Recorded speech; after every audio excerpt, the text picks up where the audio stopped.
Good morning.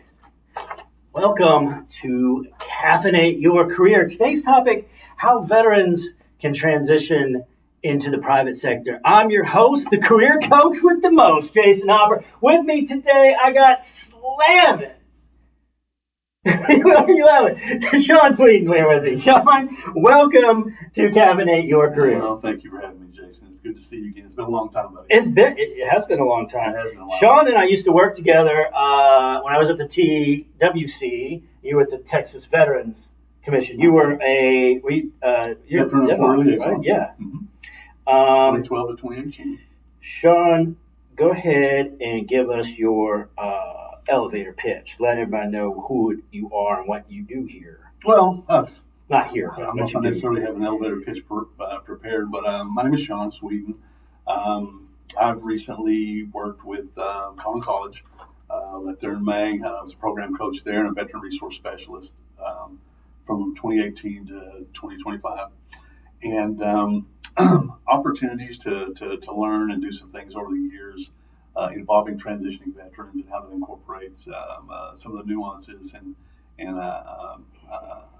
within hiring education and how that works, along with what I learned with TVC and the employment aspect, really helped me create more of a holistic idea of how transition can be and the bumps in the road, the stumbles and falls, and how to build and rebound and redevelop or seek out those pivotal career pathways that you might not necessarily know that you have available to you, credentialing, things of that nature. So many different aspects. So yes.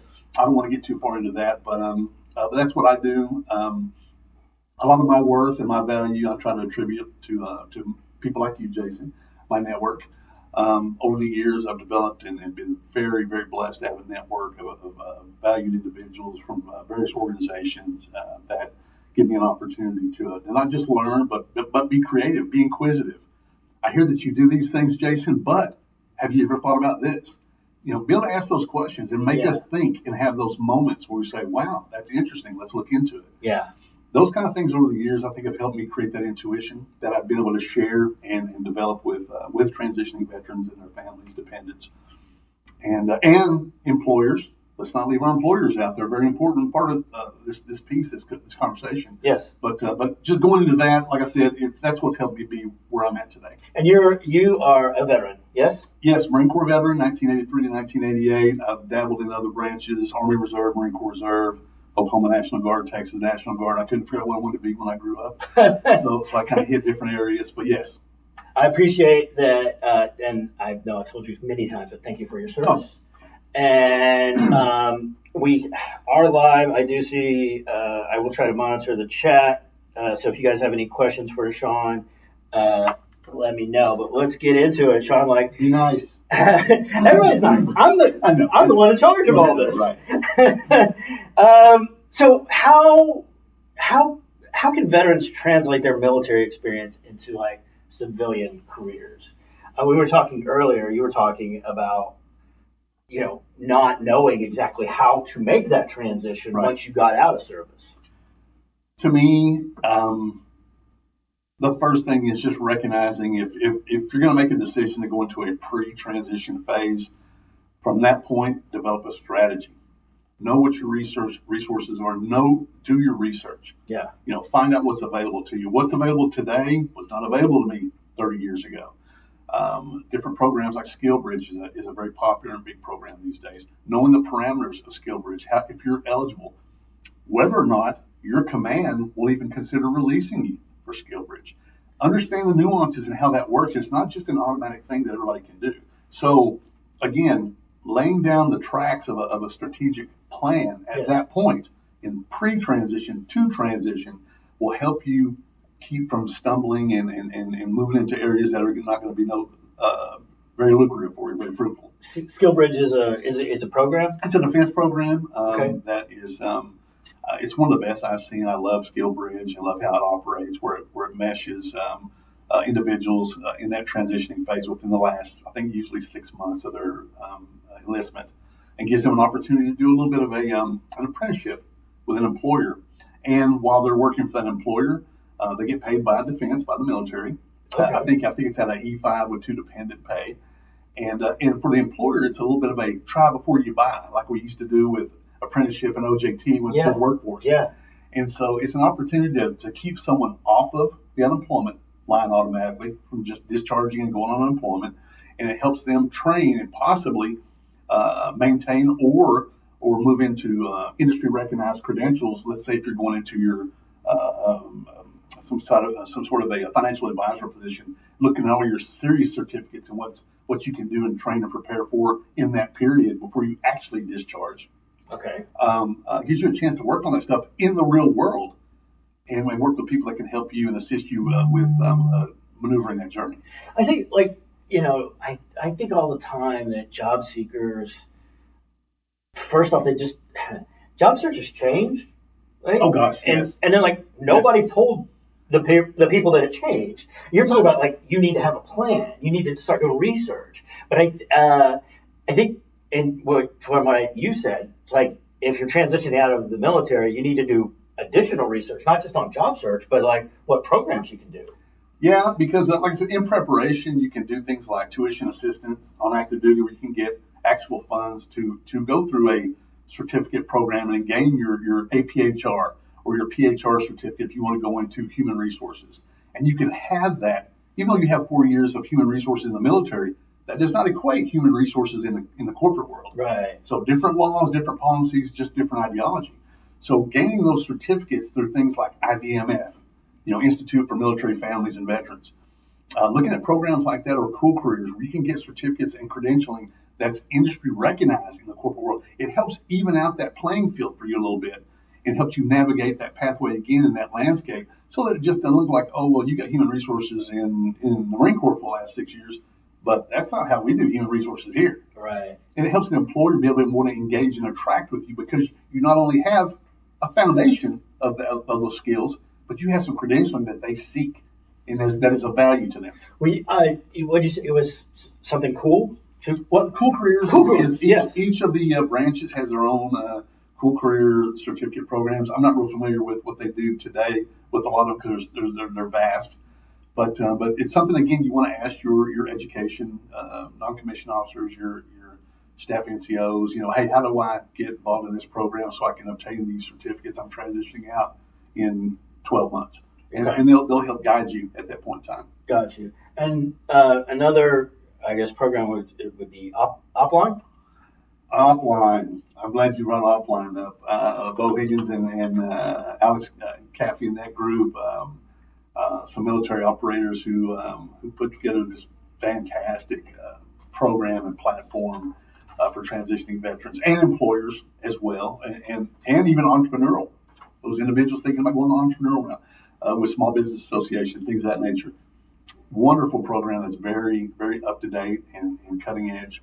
Like I said, we can do a topic on just one session by itself. Oh. But I recommend that highly to get at least explore what you can do with something like Offline and find out what your options are there because it's amazing. It almost it's just very cutting edge. Very great platform. That's OPLIGN. Yes, Offline LLC. And by the way, the chat's kind of moving forward. Good morning, Yolanda. Thank you for watching. And hey, Rhonda. Rhonda Robinson is in the chat. Rhonda is a career and financial coach here at JFS. So thanks for watching, guys. Sean, you also wrote accelerated training in defense manufacturing. That's next up. Next up, here in North Texas, Charles Bischoff, our North Texas coordinator with Next Stop, is a fantastic resource. I bounce things off Charles.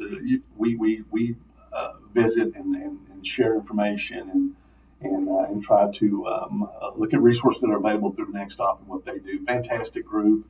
The entire Combined Arms people under the Texas Veterans Network, which is a sister agency of Texas Veterans Commission and here in Texas. Here in Texas, we're I think the only state that really has a program that's veteran specific like that I know of that has actual department under the Texas government the state government that is specifically for veterans. As having TVC representatives in the workforce centers, Yeah. Within workforce, it's real handy. And when we talk about education and training, what's available for veterans in the workforce? When again in that research process, as you're going through that exploratory process of looking at what your skills are that are transferable from the military. If, let's say, for example, I'm a facilities person on a base at Camp Pendleton, I do a lot of heating, ventilation, and air conditioning. Well, I might not necessarily have all the industry recognized credentials there that I might need to work in the corporate world, but those skills with some credentialing and some training in a program like offered at, let's say, for example, like Collin College. You have a fantastic HVAC program there. The faculty and staff are just phenomenal. I'm not just saying that because I worked with those folks, but I mean, the facilities there since they opened that technical campus in 2020 is just unbelievable. It's really nice. If you haven't seen it, take a chance to visit and take a look at that place. But taking those kind of skills and meshing those with what's sought after in the trades industry. Now, again, in this exploratory process, one thing I'll tell people is if you're looking at things like pay, benefits, resources, support, know your regional labor market information. Because if you're looking at a job in San Diego, California, in HVAC that makes whatever, $100,000 a year, well, in McAlester, Oklahoma, that job might not make that much money. No. And if that's where you're transitioning to, you need to know that regional LMI so that you can take those skills up that are of value and try to plug them into where it's most needed, and that it's going to be able to support what your desires and needs are within your family and your professional development, things of that nature. And veterans can use their GI Bill to get some training on that? Absolutely. I mean, again, research what's available to you, whether it be Chapter 30, 31, 33. If you go from active duty into a reserve component, use something like a Chapter 1606 along with that. You're from Texas. If you enlisted from Texas, and you meet the requirements, honorable discharge, things of that nature, you might be available to use Hazelwood along with your chapter benefits once you complete and fulfill and utilize all your federal benefits. So know these things, or reach out to those resources, those vetted, credible resources who can help you with that information so that you can set the stage for that pathway, for that journey. Yeah, it's funny because we were talking about. I was talking to my parents. They needed a plumber. And my dad's like, "Do you know how much plumbers make an hour?" And I'm like, I don't know, like $25 an hour. He goes, $150.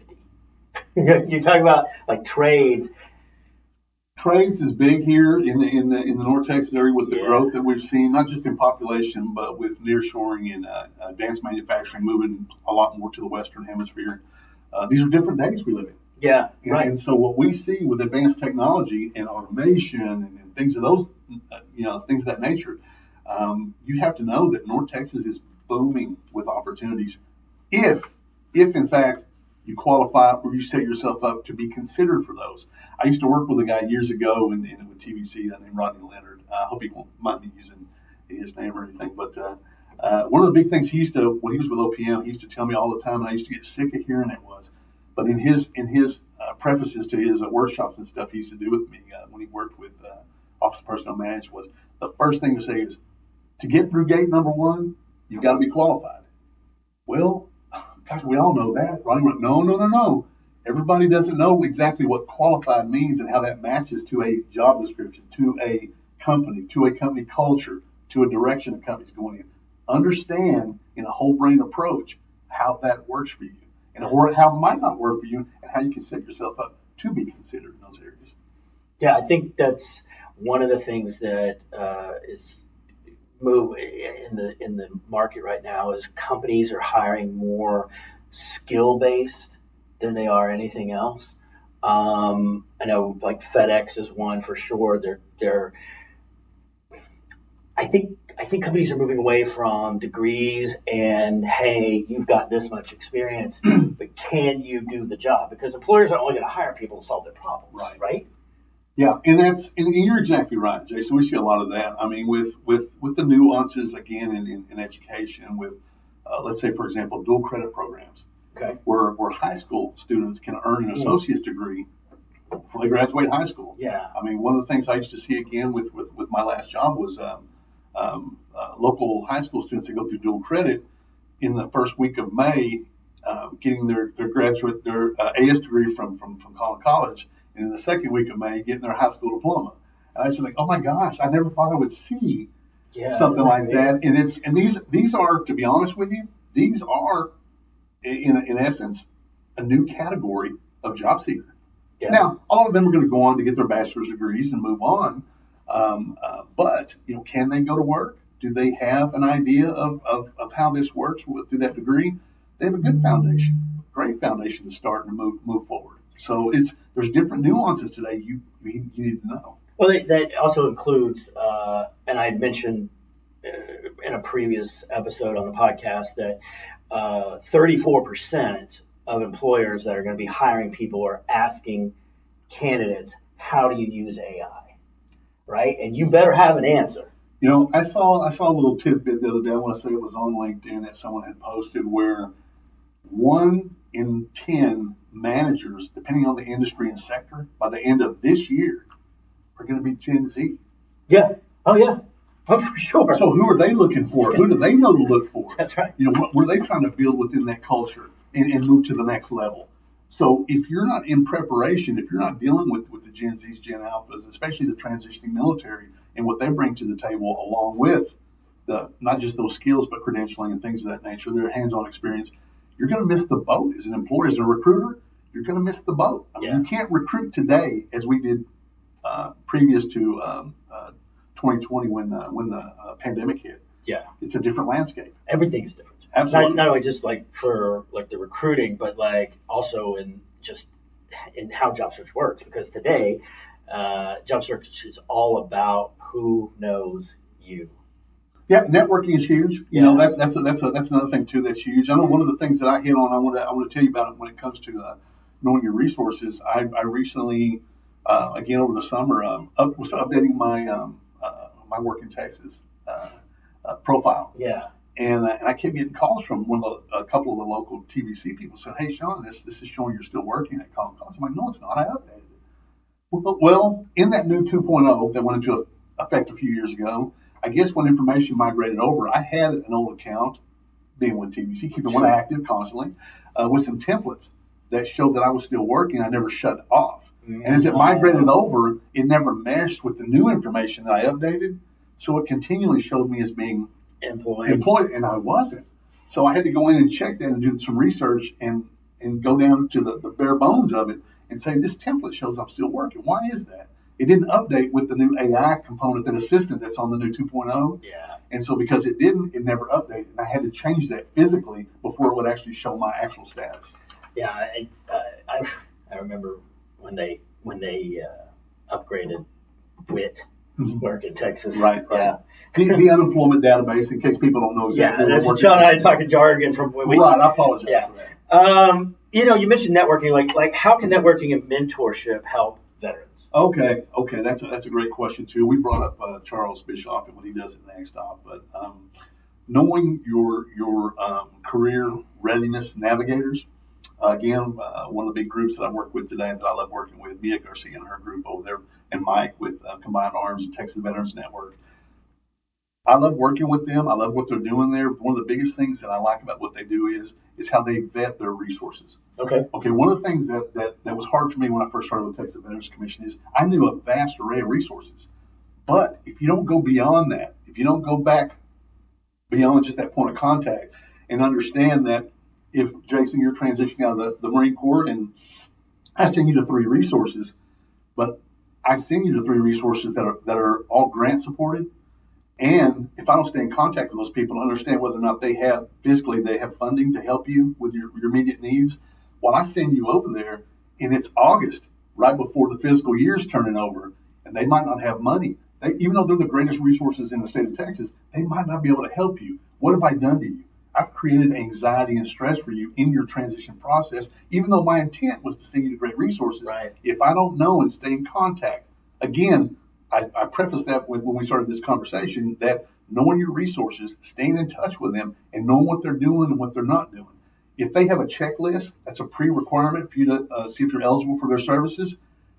I would always ask resources, can you give me that checklist? So if Jason walks in my door, I can say, Jason, I'm going to send you over here to JFS. Here's their eligibility checklist. Complete this before you get there. Yeah. So they'll know whether they can help you or not. Yeah. That's that's a struggle right at this moment prepared. Is we don't have a lot of the grants because this agency runs on volunteer donations and everything we do, including most of my program here, Career Financial Services, grant funded. I mean, we do have career coaching fees that we charge clients, but you're correct. This might not be the right place for you. Sure. By the way, for those of you who don't know out there, you do not have to be Jewish to receive services from our organization. That's a big misconception that we get. In fact, I got in this morning, off from the long weekend. I was checking my email, and I'd gotten just an cold outreach, and the guy's like, "Can you help me get in contact with people in the Jewish community?" I'm like, "I'm not Jewish, so no, I have no time." But here's some suggestions that I could give you. You know what I mean? But that's the biggest misconception I get. You're talking about like training programs that you wrote down in the notes. Not only Texas Veterans Network, but Hire Heroes. Yeah. Hire Heroes USA, Wounded Warrior Project. Nationally, there's probably some 43,000 organizations out there that are nonprofits and resources that are service organizations for veterans. But once again, know what's available to you regionally, and know what's going to be most identifiable to what your immediate needs are, so you can actually get that assistance you need in a timely fashion. If you go through the top 20 resources on a national list, and 19 of them don't even have an office in the DFW area, well, how are they going to help you? I like to work with, and again, with Combined Arms, Next Op, what I like about working with these people is I have a point of contact there that if I send someone to them, I've got them on speed dial. I can reach out to someone, and they will respond to me. And I'll say, "Hey, Charles, I sent so-and-so to you. How's that going? Is there anything else I can do to help?"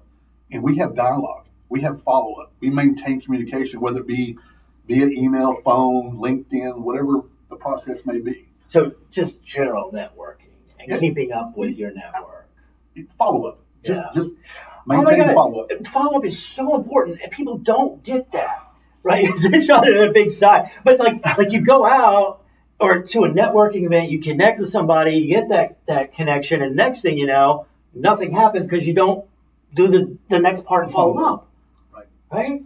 Like there's so much that happens. Like I tell clients all the time, like, okay, you went to the interview, you didn't get the job. That sucks. Sorry.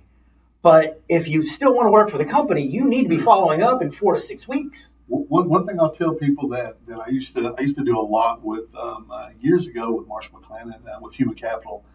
They had a program that was very similar to what some people do, called a silver medal program, where if you came in to talk to me about an IT position, and your position as a transition veteran was similar to what I was looking for, but really hit on a department that was a partner of mine within the company, instead of me just turning you away and sending you out the door to a competitor, I would take you next door to my partner and say, "Hey, I think this guy's skills really meet your program, and he or she might be a better candidate for you than me." And so that collaborative effort through a company that will work together with their peers, you have to follow up, because they might reach out to you and say, "Look, you didn't quite get this, but I see 2 or 3 other pathways here that you might want to pivot into. I think you would be a great candidate for it." It does help when you have somebody that can not only move you forward within a process, but understands and recognizes the talent and the skill that you can bring to the organization. That are just, again, that collaborative spirit to sit and say, "Look, you have value, you have transferable skills, you have enthusiasm. I love your demeanor, your professional attitude about how you want to network and do things. I hate to see you go. Let's move you around in this circle and see if we can develop something somewhere else, where that we can actually implement what you have and develop you."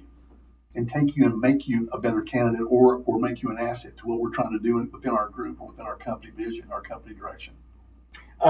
Just real quick in the chat, Andrea Rivera said, "Wow, you've got Sean on there. Awesome stuff. He's an expert at this. That's why he is here." And also, too, like, you know what? I was also stoked because, like, in the 2.5, 3 years that we've been doing the podcast, this has not been a topic. So it's a new topic, and I don't think we've had a veteran on, at least not to my knowledge, on the podcast before either. So I'm happy that you're here today. Well, I'll tell you what, it all has to start somewhere, but I'll tell you, here in the DFW, we have such a huge network of subject matter experts. I mean, I've already dropped Charles Bischoff's name several times in this, but I mean, there's so many people that I've worked with in the past, with Johanna Martinez at AT&T and Rachel Chapman with Deco Group, and so many other different organizations that, believe me, there are other people you need to have here besides me. I tell you, you can learn so much more. So I mean, though I appreciate, and I'm humbled to have an opportunity to sit and visit with you, Jason, Yeah. the fact that we know each other from the past, but there are other people, believe me, that you need to have on here that can give you so much more information that would be such a good resource and helpful to others. I appreciate you hooking me up with some folks. Oh, sure, not a problem. And how should veterans prepare civilian job applications? Ooh, okay. There's a lot of nuances there. There's a lot of information there on how to navigate those waters. Being familiar with application tracking systems. Yes. And again, you've seen the bumps in the road, Jason. You've seen those. Knowing that if you apply for a company that uses brass ring, and how to format your resume to download it so that it doesn't come up as garble on the other end. Or knowing the advantages and nuances of doing brass ring compared to Talio or Cornerstone or Bullhorn, Workday, whatever the case may be. Know if you happen to get a chance to visit with a recruiter from that company, or go to their website and look and see what their ATS might be. Find out what it is and what kind of a keyword structure it looks for, and how it looks, how the algorithms might be set up. Do your green door, your pay structure histories. And how, if it asks you, what are you looking for a minimum? Well, I'm looking for $100K to be a cashier. I don't know if that's going to work for us. Right. You might not get seen. You might apply for 100 different jobs in that and never get seen. Yeah. So know your ATSs, do your research, do your exploring, and figure out through resources and networking. Yeah. What is going to work for you in those civilian applications? For me to give you something specific and say, well, this works for this, we can go down that path, and that's a whole session on its own. Yeah. So just know and do your research. Be intentional about what you're trying to do, and have a goal. Reverse engineer this thing. Find out what your goal is. Reverse it on what that pathway needs to be to get you there and be a considerable candidate. I think that's a good point, Sean, and is that being prepared is the one thing that I see a lot of people make a misstep on. It's like they're running around just applying to jobs on LinkedIn, Indeed, wherever, but they don't have that next piece of getting into and talking to the human, right? It's like we totally missed that part. I'll tell you right now, the one thing that I want people to understand when you're transitioning, especially from the military, when you're transitioning, you are not an expert at any of this. Right. Okay, let's just get that out of the way. You're not an expert. Go to those resources, your navigators, your Hire Heroes USA, your Next Ops, your Combined Arms. Go to those people and say, here's what I offer. Here's another thing that used to just floor me when I would see this, especially in higher education. Let's say an intel analyst that comes out of the Marine Corps. I would see someone come out of the Marine Corps as an intel analyst and want to go and say, I want to ask about this cyber program, but I'm not really sure. I was an intel analyst and I have an active top secret clearance and all these cool things. But then I'm looking in their JST, their Joint Service Transcript from the military. Okay. And I would look at that and see that they went to a 52-week school at Fort Huachuca, Arizona to be an intel analyst in the IT side and the networking side of the house. And they have Cisco certifications that are already built into that they didn't even know they had. Because they didn't tell them. They just put them through the training. Because they say, here, you're trained, go to work. It's mission critical. There, it's a whole different situation. Yeah. You're not going to sit and blubber over these certs, these cool Cisco certs you got. But they're there, and they're readily identifiable by companies that will look at those and say, you have value to me. And plus, with that TSSCI background clearance, if you work for a defense contractor or a federal contractor, you're going to save them tons of money on doing a background check on you and putting you on an interim contract because you got secret because clearance. it's already been done. They just need to endorse it. So knowing these things again up front, like you're talking about, being prepared, knowing these things, it's huge. It's a huge misstep when people don't know what's in their files, in their folders when they discharge from the military. And that's in the what'd you call that? Joint Service Transfer. Joint JST. Service Transfer. Okay. And how can veterans leverage some soft skills to get into the private sector? We just recently had a conversation over the weekend with Pedro and his group, and about the culture, and where you come from in the military, and your demeanor, and the expectation of you, and how that translates into what the corporate world wants to see you as. Because they appreciate all those skills and things you have, but it might not be as culturally, accepted within that corporate environment. Yeah. To be that super high speed go getter in certain instances, and I know that sounds a little crazy in just saying that in general, but know your environment, know what you need to do to be able to be successful within a team, within that corporate world, within a department. Yeah. And I know once when I was in the corporate world, my first job in the corporate world years ago, I was walking around as I would see things undone, untidy, papers on desks or trash on the floor. I would be gathering things up like that and putting it up, because in the military, you're taught if you see it and if something's wrong with it, you fix it. Mm-hmm. You take advantage of that moment, you take care of it. But in the corporate world, my supervisor would say, Sean, don't do that. That's not your job. That's someone else's job. Do your job.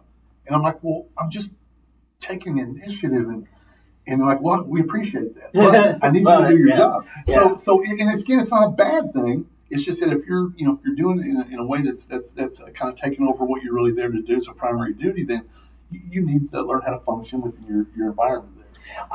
When I was a recruiter, I loved hiring veterans because you guys know how to follow direction and you're mission focused.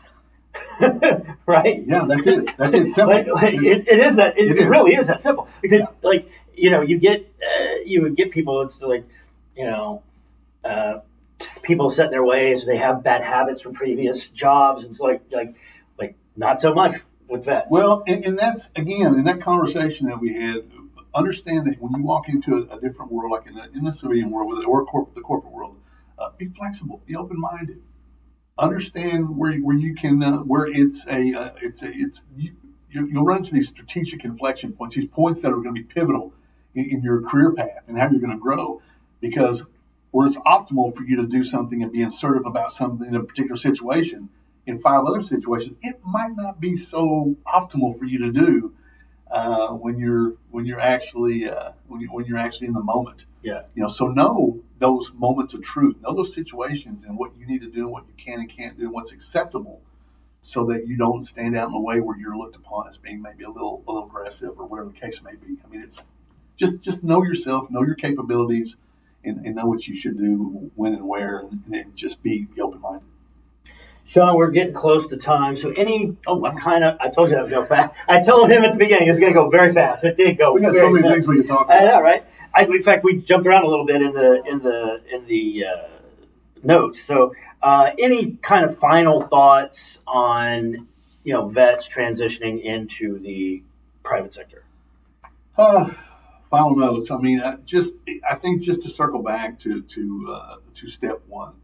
Is explore and know your options. Be prepared and understand that it's a marathon. It's not a sprint.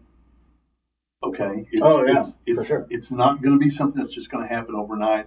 One of the things I was going to tell you about in a story that I saw with an individual that went to the Skill Bridge program. Again, I love the program, but again, know how to navigate it. I had a student call me a while back that said, "Hey, I'm trying to use my veteran benefits in school, but they're telling me I don't have benefits." I'm like, well, that's absurd. Yeah. But then we got to talking in the conversation as we get into it a little bit more. And he gives me a little more information. He's a financial advisor of this company. I'm like, well, wait a minute. You said you're doing SkillBridge? And he said, yes, I got on SkillBridge with this company. I'm like, well, hold on. You're not a veteran. Well, what do you mean, Sean? Yes, I am. I'm like, no. You're still active duty personnel. You do not actually qualify for veteran benefits yet, these education benefits, because you have not discharged yet, technically. And so, again, knowing That's little things crazy. like this, Yeah. it'll keep you going through that frustration of why are these doors getting slammed in my face? Why are these happening? Why? If you just sometimes take 2 steps back to go one forward, those answers will come to you. Especially, I mean, if you're Gen X like me, well, it might take a little while. You might not be as technically savvy as you need to be to navigate those waters. But if you're Gen Z, Gen Alpha, and you were practically raised with an iPad from preschool on, Yeah. these answers are at your fingertips. And in the military, as you have time, if you're not operational and you're not in a situation where you can take the time to actually research and explore, do that because it will save you trouble. It will save you some angst, and it will to further that network you have and able to educate you on where you need to be and where you want to go and how to get there. Take these things and figure out what you want to do if you can down the road. Reverse engineer it. Okay? Now I know what I want to do. What's my best pathway? And who can help me? Right. So build a plan and just be strategic. Be intentional. And you're on the job market, yes? Yeah. I know you're going to school. He's promoting. He's going to law school. Well, and of course, Boomer. Yeah. We had a great weekend this last weekend with our Oklahoma football team. But yes, I'm in the Indigenous Peoples Law program at the University of Oklahoma online. Doing it online, of course, and phenomenal program. I can't say enough about it. The cohorts, the experience, sharing what I've learned through Indigenous people. Globally from around the United States, continental and otherwise, on their traditions and how things play out for them. It's been an eye-opening experience for me. How I want to apply this, I work with a lot of veteran programs with indigenous governments, tribal groups, strategic initiative groups, in things like UAS, UAV drone operations. Cool. Choctaw Nation's doing great things up north from us and doing a lot of things there. Jim Grimsley's group is fantastic. They're phenomenal, leading the way with a lot of the tribes in those areas, which is the future of travel for a lot of us. So those are things that are nuances. I love working with economic development, sovereignty, just different natural resource rights, water rights, things of that nature through the program. It's helped me be a little more, again, holistic and be able to offer information and contribute to different programs and opportunities. If I find something that I can get into, if I can be an asset for a company and actually impact others, love what I do, and be a contributor, that's all I'm looking for. Okay. So it's real simple, nothing complex. And how can people get in touch with you? They want to connect with you. The biggest thing that I see, I get messages from people all over the planet on LinkedIn and LinkedIn Message, and I do use that as a conduit of getting messages and opportunities. But my contact information is on LinkedIn for my personal email and my mobile number. I also have a Google number on there in case people want to text me. I did a lot for students that, again, culturally, with Gen Zs, Gen Alphas, a text will get an answer much faster than email. Email is almost snail mail to the generations these days. So it just depends. This was funny because, we talked this morning. And I was like, oh, okay. I would have figured you would have text. And that's, because we do that. And it's even when I get text, if especially I'll just do the voice note and just send it back, right? Right. Just do an audio. That's right. Right. So thank you. So, thank you for allowing me to express and share. Of course. Just real quick, Joe Daniel says, can you talk about how military titles align with job titles in the civilian realm? Joe is a CEO at Ascend Partners. And that's a good question because depending on the rank structure of the different branches, there's a lot to talk about there, Joe. So we can have that conversation on a sidebar. But there's a lot there to look into, to understand and know what those things mean and the impact and where in the structure they fall. For me to sit here and tell you right now, my gosh, we'd go into a whole other conversation. But there is a difference to knowing what those things are and the influence they have over the infrastructure or structure of a company. Doesn't ONET help with that? ONET online can give you information to help decipher and translate or show you equivalencies of how that works. I use ONET for crosswalks primarily, but other than that, I don't use ONET for a lot of that. There's a lot of different. Again, I go through a lot of my networking resources like NextOp and Combined Arms and Opline. I go through there to look at because those things update. They update and change. As a military occupational specialty is here today, in 6 months from now, they might take a whole group of those and make them comprehensive and change the whole number. So if ONET doesn't see that for the next year, you're describing yourself as something that really isn't even there anymore. So not that it's a bad resource, but sometimes you have to go with what's most updated and what's available to you at that point in time. And sometimes that's... Well, going through these navigation readiness resources, they stay up there. It's their job to know daily what they're doing, connect to those people, and again, that's another thing in this research. Have dialogue with people. Get to know who they are. Yeah. Get to know Jason and what his resources are and what's the latest and greatest. And don't just gravitate towards the bright and shiny, because sometimes the bright and shiny might not necessarily be exactly the category you fall into there with a job or a candidate or whatever the case may be. Find out what's going on in the DFW. Trades industries are booming because workforce has the need, but there's not enough skilled job seekers. Yeah. Man, guys, look at those opportunities. It's wide open. So we're very blessed here in North Texas in what we have available for transitioning veterans and the defense contractors, the federal contractors, all the people that have jobs in offices and different resources in the area. We're very blessed in this area. For sure. Sean, the last question of the day is always kind of the fun kind of question. So, what was the last movie you saw? The last I watch a lot. I stream a lot of older stuff, and that's a funny question. I mean, one of the ones that I just recently watched a couple of times on my international flights while I was on vacation in Norway a week ago was Killers of the Flower Moon. Okay. And again, it's a very interesting history and story about the Osage Nation and that indigenous group and what was going on back in those days. And David Duran is the author of the book and a fabulous man. I've had an opportunity to meet him and get some tidbits and insights from him on his research and things of that nature. But very intriguing to me. I do a lot of being in this law program. I do a lot of research and background on history with indigenous tribes and things of that nature here.